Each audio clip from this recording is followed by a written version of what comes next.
जन्म लिया है। इस कुल का धर्म और सिद्धांत यही है। सिद्धांत ये है कि हमें प्रातःकाल स्नान करके जिनाला जाना हमारा कर्तव्य होता है।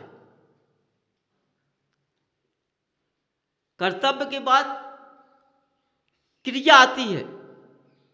हमें क्रिया करना जरूरी है। हम क्रिया नहीं करेंगे तो भगवान की पूजन, भगवान का अभिषेक, भगवान की भक्ति हम नहीं कर पाएंगे। हमें इन पे श्रद्धा नहीं जम पाएगी। तो देखो बंधुओं, जब तुम अपने कुल के अनुसार सिद्धांत को जमाओगे, कर्तव्य पे आ जाओगे, क्रिया करोगे, समझो तो तुम्हारा परिवार, जिस तरह से भगवान ने तुम पे अपनी निगाह को फेंका है, उसी तरह तुम्हें अपने परिवार में अपने सदस्यों पर निगाह फेंकनी है। उनके अंदर के दुखों को झांकना है, देखना है कौन कौन से दुख मेरे गृहस्थ जीवन में, मेरे परिवार में है। यदि तुमने उनके दुखों को दूर कर दिया तो तुम्हारी चाहे बच्ची हो, चाहे तुम्हारा बच्चा हो, चाहे तुम्हारा भाई हो, चाहे पत्नी है, तुम पर श्रद्धा बढ़ जाएगी। जिस तरह से भगवान पर श्रद्धा तुमको बढ़ी, उसी तरह तुम पर उनको श्रद्धा बढ़ जाएगी। जरा भी तकलीफ होगी, याद आ जाएगी, हमारे पिताजी हमारे दुख को दूर कर देंगे। हमारा पति हमको दुखी नहीं देख सकता है, हमारा भाई हमको दुखी नहीं देख सकता है, हमारा पिता हमको दुखी नहीं देख सकता। देखो, जब सबके दुख को तुम झांकोगे तो तुम्हें कोई नहीं छोड़ेगा। उस परिवार का, उस गृहस्थ जीवन का रवैया कैसा बन जाएगा? मर्यादा के अंदर। अलग सदस्य नहीं हो पाएगा, तुमसे कट के बाहर नहीं जा पाएगा। यदि तुमने किसी की सुनाई नहीं की तो तुमसे सब दूर हो जाएंगे। एक दिन ऐसा समय आएगा, तुम्हारा पुत्र तुमको जवाब देगा, तुम्हारी पुत्री तुमको जवाब देगी, तुम्हारा भाई तुमसे अलग हो जाएगा, तुम्हारी पत्नी तुमसे दूर हो जाएगी, अकेले रह जाओगे। तुम पानी मांगने के लिए तरस जाओगे। समझो, सब दुखी तुमसे। तो जब तुमसे सब दुखी तो तुम भगवान से दुखी हो। तुमने भगवान की पहचान नहीं की, इससे तुम भगवान से दुखी हो। देखो, जब तुमने अपने परिवार के सदस्यों को समझ नहीं पाया तो तुम भगवान को नहीं समझ पाओगे, इस जिनालय को नहीं समझ पाओगे। समझो, इस जिनालय के अंदर, देखने में जिनालय है, इसके अंदर कौन बैठा है? देवादेव अरुणदेव की आभा बैठी हुए। उनका रूप, उनका प्रतिबिंब, उनकी महिमा इस जिनालय में है। इसी तरह से हम गृहस्थ जीवन में अपना वास करते हैं तो हमें अपने परिवार के सदस्यों के अंदर की बात को पकड़ना चाहिए। समझो, तो कोई जब दुखी नहीं होगा तो तुम भगवान को पर तुम्हारी श्रद्धा बढ़ जाएगी। क्योंकि सारे काम तुम गृहस्थ में देख रहे हो और भगवान के चरणों में जाके तुम आपत्तियों का पिंजरा काट रहे हो। देखो, एक दूसरे पर सब आसक्त रहते हैं। तुम भगवान पर श्रद्धा बढ़ जाएगी, तुम्हारा परिवार खिल जाएगा। देखो, जैसे बगिया होती है, माली सींचता है, किससे सींचता है? जल से। जल से बगिया को सींचता है तो बगिया हरी भरी दिखाई देती है। उसमें कितने प्रकार के, नाना प्रकार के फल फूल होते हैं। फल के समय फल मिलता है, फूल के समय फूल मिलता है, जब ऋतु आती है तब कैसा खिलता है। कहते बसंत ऋतु आती है जब सुगंध की गुंजार आती है। इसी तरह जब मेरा परिवार भरपूर होता है, नाती पोते सब होते हैं, वो परिवार कितना अच्छा खिलता है। बोलो, कितना अच्छा खिलता है, हरा भरा रहता है। क्यों? वो किससे सिंच रहा है?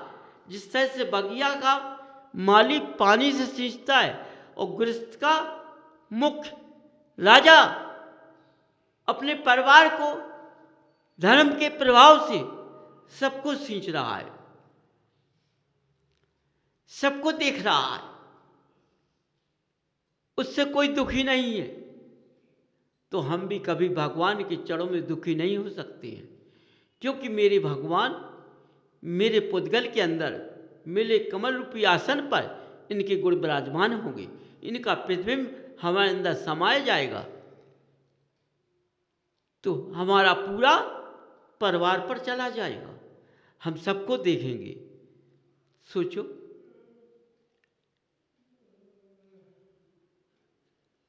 समझिए। देखो, जब हरा भरा होता है, जब अच्छा लगता है, वहीं स्वर्गों का वास होता है, वहीं देवों का वैभव होता है, भगवान की महिमा होती है।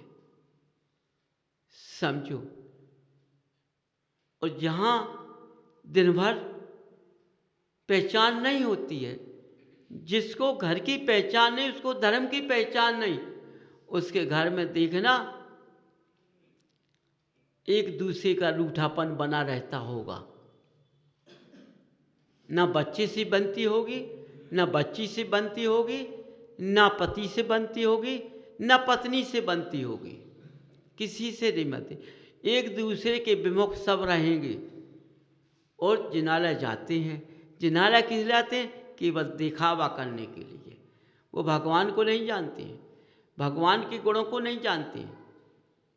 इसलिए आज हर मनुष्य वंचित हो चुका है धर्म से। समझो, यदि उससे कहा जाए भाई समझो,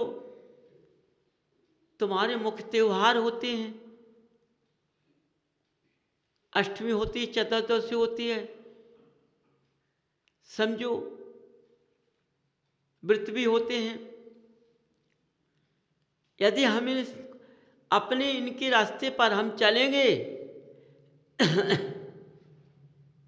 तो हो सकता है हमारा सिद्धांत भी बदल जाएगा, हम अच्छे रास्ते की ओर बढ़ जाएंगे।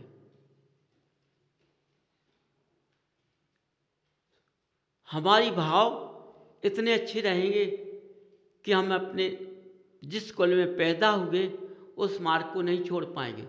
यदि तुमने उस मार्ग को नहीं छोड़ पाया तो तुम कभी नीचे नहीं गिर सकते हो। सोचो बंधुओं, आज तुम कितने लोग चारों तरफ से परेशान हो, इसी कारण हो। हर घर में एक ही राजा होता है, अनेक राजा नहीं होते। समझो,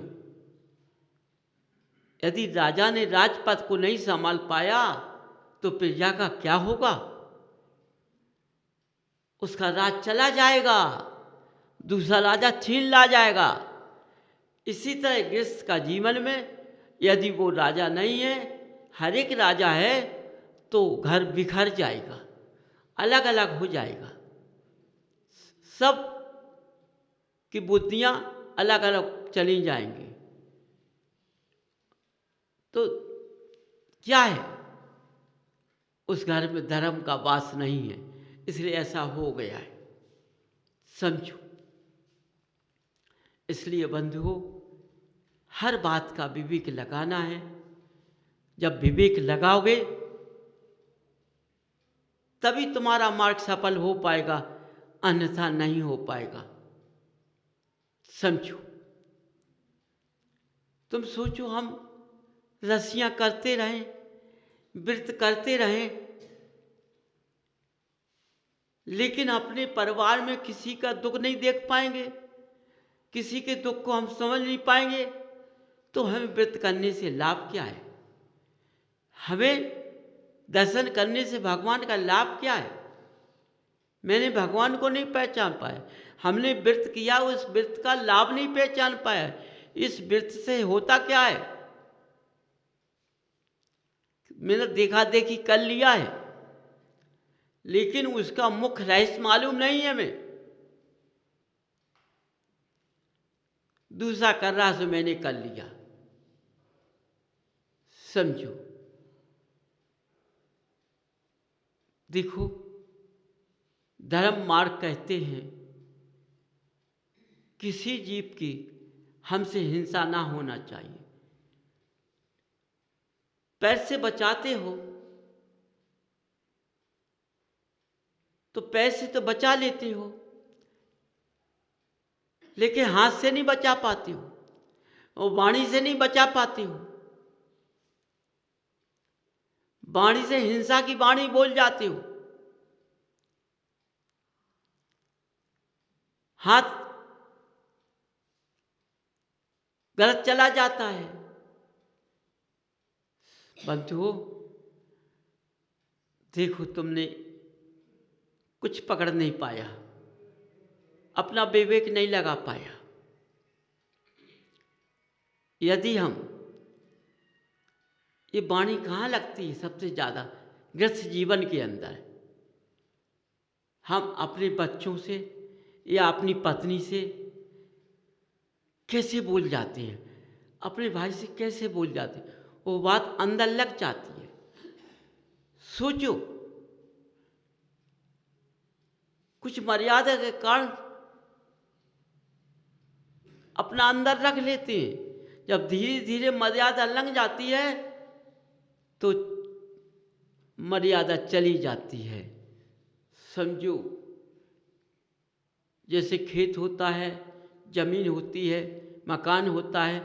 मकान की चारों दीवारी ना हो तो मकान की रक्षा नहीं हो पाएगी।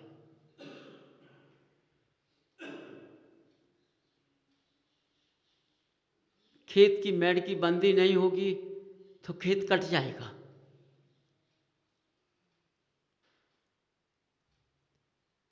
हर जगह अपना विवेक लगाइए, हमें अपना परिवार किस मर्यादा से चलाना है। यदि मेरा परिवार फूट गया तो बंधु समझो, हमारा होना बेकार है। हम दर्शन करने जरूर जाते हैं, मैं जिनालय में नहीं गया, केवल मैं दिखाऊ जिनालय आया।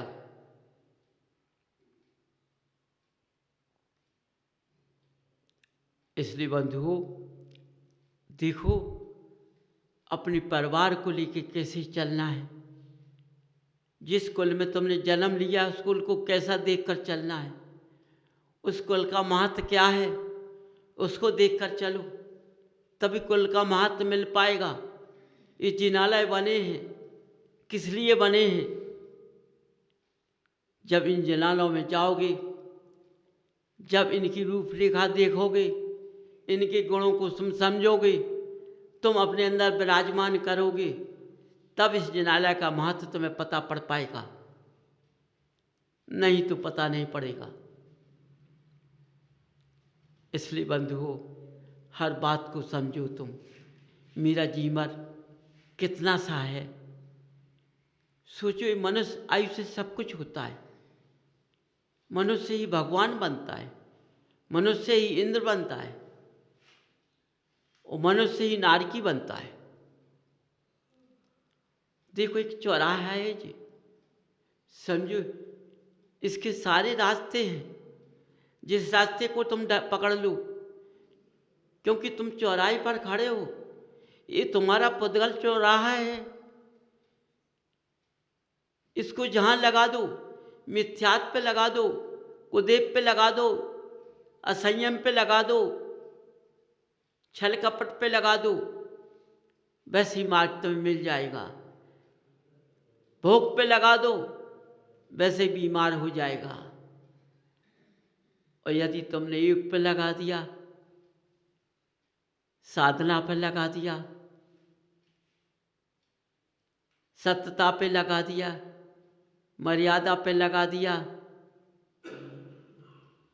संयम पे लगा दिया, तो यही तुम्हारा पुद्गल बन जाएगा। यही पुद्गल की आंखें अच्छी बन जाएंगी, ये आंखें सबको देख लेंगी, अंदर अंदर तक का झांक लेगी, तुमसे कोई दुखी नहीं हो पाएगा। इसलिए बंधुओं देखो, अपने समय को देखो, आज चारों तरफ क्या समय चल रहा है, आज का वर्तमान युग कैसा चल रहा है, इसको देखकर चलो ना। पहले का वर्तमान युग ध्यान करो, आज का करो, दोनों को मिलाओ, तो आज तुम गलत निकल जाओगे और पहले का सोच कर चलोगे, सही रास्ते पर पहुंच जाओगे। समझो। इसलिए बंधुओं अपनी रूपरेखा को देखो, अपने नेत्र के बिंदु सही स्थान पर रखो, अपनी भावना को सही स्थान पर लाओ, तो तुम्हारा विवेक सही स्थान पर आ जाएगा। हर बात विवेक से पूछो, जब विवेक तुम्हारा सही कह दे तब उस रास्ते पर पैर रखो। इस तरह से तुम्हारा पुद्गल सार्थक बन जाएगा, तभी तुम भगवान को पहचान पाओगे, अन्यथा नहीं। इसलिए मैं वाणी विराम करता हूँ।